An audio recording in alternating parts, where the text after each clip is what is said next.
The first decade of this century was the hottest on record, and the vast majority of scientists attribute the changes to greenhouse gases that trap heat in the lower atmosphere.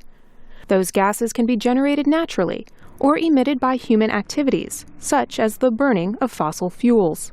Extreme weather due to climate change is the new normal, said UN Secretary General Ban Ki-moon earlier this month. Our challenge remains clear and urgent: to reduce greenhouse gas emissions, to strengthen adaptation to the even larger climate shocks we know are on the way no matter what we do, and to reach a legally binding climate agreement by 2015, as states agreed to do last year in Durban.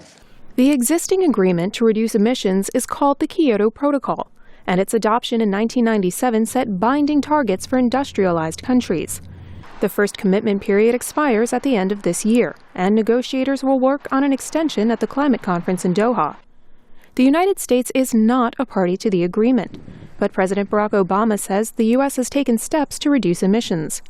Mr. Obama said the U.S. has doubled the production of clean energy and doubled fuel efficiency standards for cars and trucks in the past 4 years. I am a firm believer that climate change is real, that it is impacted by human behavior and carbon emissions. And as a consequence, I think we've got an obligation to future generations to do something about it. Mr. Obama says the U.S. will not try to curb climate change at the expense of economic growth. The Kyoto Protocol does not require developing countries to reduce emissions. That includes China, the world's largest greenhouse gas emitter. Scientists have long warned about the dangers of ignoring the changing climate, said Mr. Ban. Our own eyes can see what is happening. There can be no looking away, no persisting with business as usual, no hoping the threat will diminish or disappear.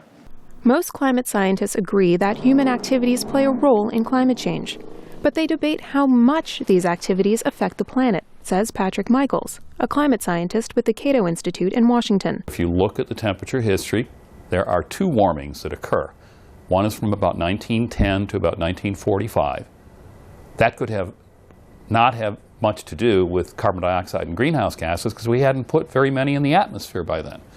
And the second one begins around 1977 and ends in the late 1990s. Both warmings are of the same magnitude. Some industrialized nations say future agreements to limit emissions should apply to all major economies. Suzanne, Presto, VOA News.